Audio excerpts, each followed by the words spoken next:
Hello everyone welcome back to my channel.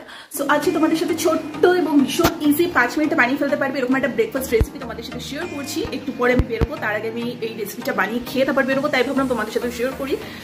এটা বলা যেতে পারে ব্রেড প্যানকেক সামথিং এরকম কিছু একটা, ভীষণ ইজি, 5 মিনিটে হয়ে যাবে, কিছু সেরকম আহামরি কিছু না।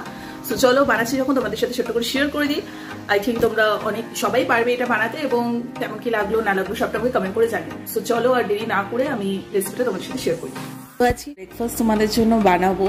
তো ফার্স্টে আমি দুটো পাউরুটি এখানে ইউজ করছি এবং চারপাশের যে আছে বর্ডারটা সেটা আমি কেটে দিচ্ছি। তোমরা চাইলে এই বর্ডারটা সমেত ব্রেকফাস্টটা বানাতে পারো, বাট আমার বর্ডারটা খুব একটা ভালো লাগে না, তাই আমি চারপাশটা কেটে দিচ্ছি। আর আমি দুটো ব্রেড দিয়েই করছি, তোমরা চাইলে এখানে 3টে বা 4টে ব্রেড দিয়েও বানাতে পারো। তো দেখতে পাচ্ছ আমার হয়ে গেছে চারপাশটা কাটা দুটো ব্রেডে। এবারে আমি একটা ফ্রাইং প্যান নেব, সেখানে একটুখানি বাটার গরম করব। আর পুরো প্রসেসটা কিন্তু একদম লো থেকে মিডিয়াম ফ্লেমের ওপরেই হবে, বেশি হাই দেবে না, তাহলে কিন্তু পুড়ে যাওয়ার সম্ভাবনা থাকবে। তো দেখতে পাচ্ছ একটু বাটারের মধ্যে আমি জাস্ট একটু টোস্ট করে নিচ্ছি পাউরুটিগুলোকে। ভীষণ ইজি একটা রেসিপি, যেভাবে আমি দেখাচ্ছি তোমরা সেভাবে অনায়াসে বানিয়ে ফেলতে পারো। এটা একটা ব্রেড প্যানকেক বা প্যানকেক ব্রেড টাইপের যে কোনো একটা কিছু নাম তোমরা ইউজ করতেই পারো।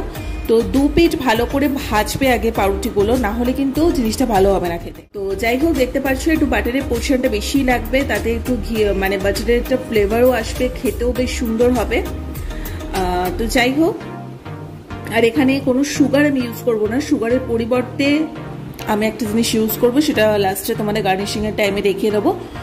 তো দেখতে পাচ্ছ 2 পিঠ আমি মোটামুটি সুন্দর করে ভেজে নিয়েছি, মানে ফ্রাই করা হয়ে গেছে। এর ওপরে আমি একটুখানি দুধ অ্যাড করছি। এটা মোটামুটি যতটা আমি দুধ দিয়েছি পুরোটা যতক্ষণ অবধি পাউরুটিটা সোক করে নিচ্ছে ততক্ষণ অবধি মোটামুটি এটা লো থেকে মিডিয়াম ফ্লেমে আমি জাল দিতে থাকবো। পুরোটা কিন্তু এই যে দুধের পোর্শনটা তোমরা দেখছো সবটা কিন্তু পাউরুটির সাথে সোক হয়ে যেতে হবে। ঠিক এইরকম একটা সিচুয়েশনে, এরকম একটা জায়গাতে দেখতে পাচ্ছ পুরো মালাই টাইপের হয়ে দুধ ফুটিয়ে পুরো পাউরুটি অ্যাবসর্ব করে নিয়েছে। এরপরে কিচ্ছু না, জাস্ট নামিয়ে সার্ভ করবো। বললাম চিনির পরিবর্তে আমি কি ইউজ করবো সেটা দেখাবো, আর তোমাদের এটাই দেখালাম যে কত সুন্দর ভাজাও হয়ে গেছে, পাউরুটিটা ফ্রাই হয়ে গেছে, সাথে মালাইয়ের একটা ব্যাপারও তোমরা দেখতে পাচ্ছ দুধটা দেওয়াতে। চিনির পরিবর্তে আমি এখানে হানি ইউজ করছি। ইয়েস, এটা স্বাস্থ্যের পক্ষেও খুব ভালো এবং ভীষণ চটজলদি একটা কুইক রেসিপি তোমাদের সাথে শেয়ার করলাম। সেই জন্যও ভালো লাগে থাকলে লাইক কমেন্ট শেয়ার সাবস্ক্রাইব করে দিও। আর খেতে কিন্তু ভীষণ ইয়ামি অ্যান্ড টেস্টি হয়, আর ভীষণ মানে হেলদি একটা চটজলদি রেসিপি।